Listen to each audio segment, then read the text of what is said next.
Afrique des libertés, je vous salue. Je voudrais, en quelques mots,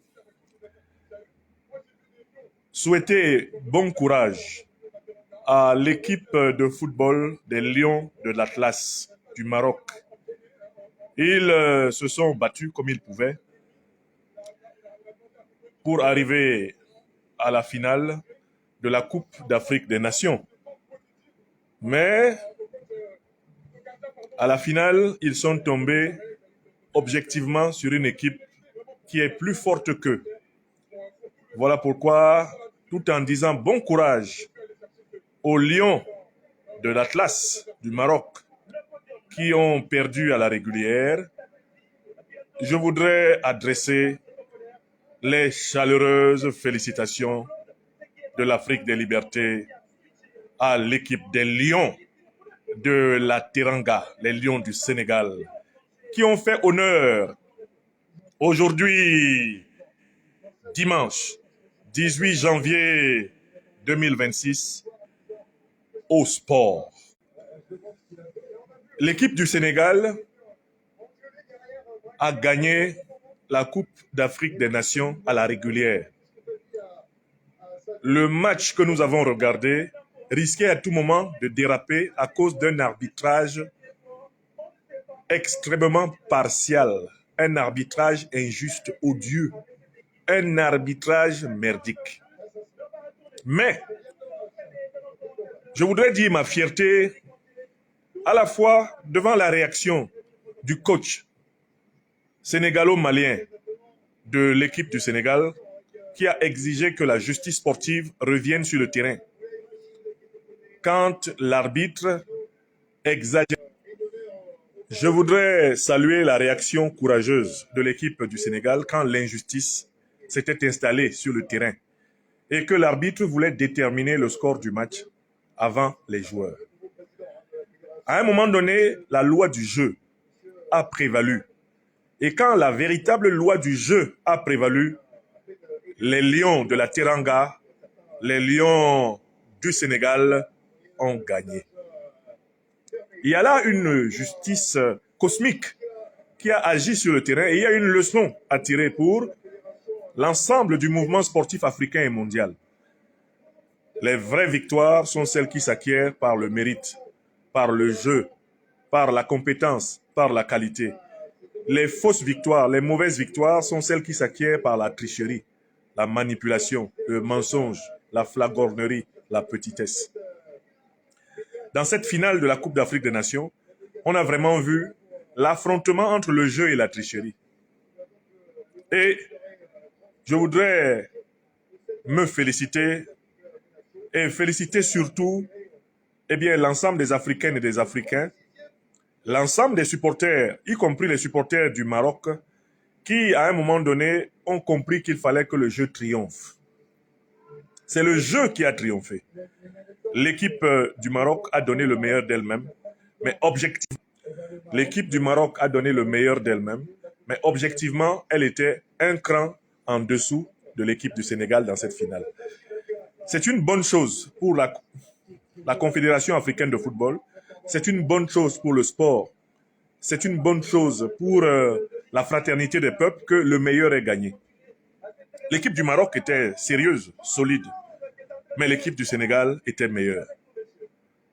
Félicitations à l'équipe nationale du Sénégal, aux Lions de la Teranga qui nous ont offert un football solide, un football robuste, un football puissant comme le tir magnifique de Pape Gueye, qui a déchiré les filets de la sélection de l'Atlas.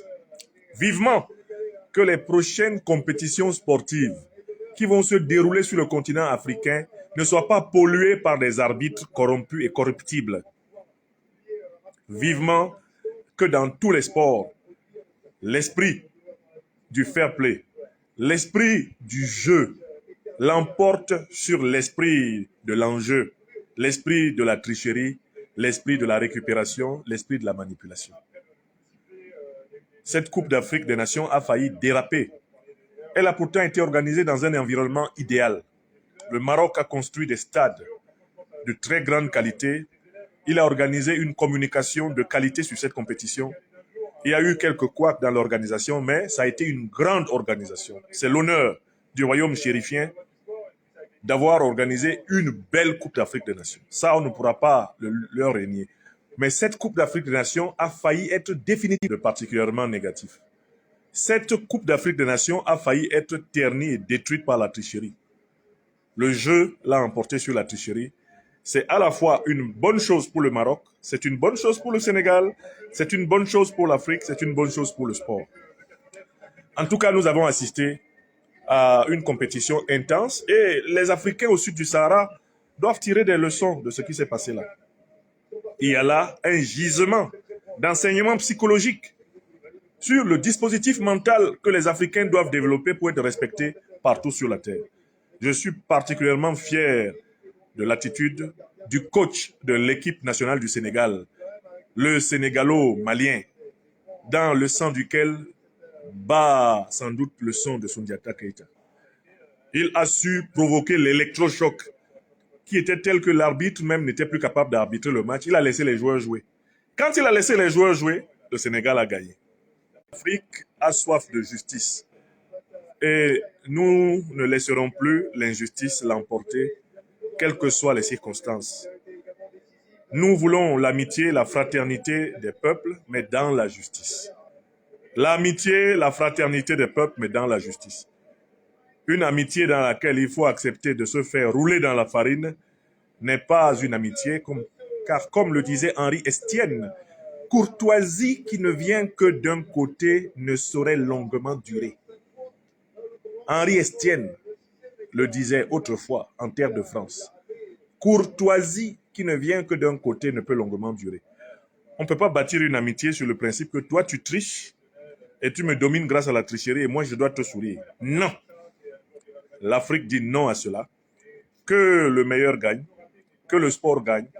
Et une fois de plus, courage aux Lions de l'Atlas du Maroc qui ont quand même fait une belle compétition. Et bravo, bravo, bravo. Hourra, hourra, hourra à l'équipe nationale du Sénégal, les Lions de la Teranga. Waouh, Sénégal. Bonne soirée, soyez bénis. Je m'adresse à vous depuis la capitale de l'Afrique des libertés, Bamako. Bamako vibrait ce soir pour le Sénégal. C'est incroyable. Chaque fois qu'il y avait une action sénégalaise, là, la ville de Bamako, là, je l'ai entendu vibrer, gronder, à la fois de ferveur, de soutien et de plaisir, devant cette formidable équipe du Sénégal, dont les couleurs sont absolument proches de celles, comme vous le savez très bien, avec la Guinée, les couleurs du Mali. Les couleurs du Mali, là, c'est les mêmes que celles du Sénégal et celles de la Guinée, parce que ces trois pays auraient déjà pu former, il y a une soixantaine d'années, eh bien, une fédération puissante, le premier État continent qui aurait pu naître.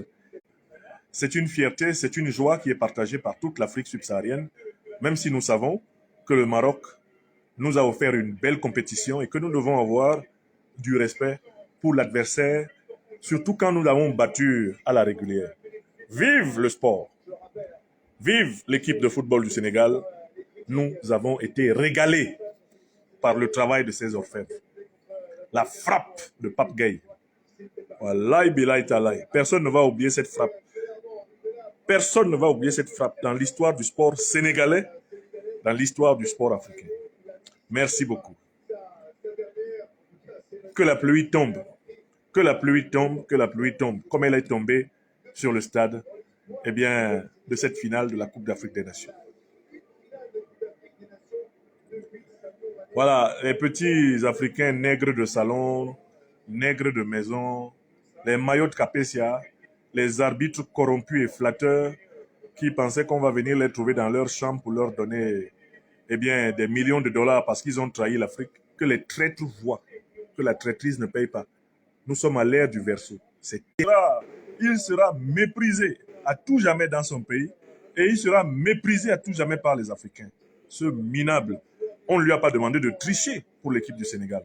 Il fallait arbitrer. Mais celui-là, c'est l'un des plus nuls qu'on ait jamais vu sur un terrain de football. C'est une ignominie qu'un type comme ça arbitre un match. On n'oubliera jamais son coco taillé, de tricheur invétéré.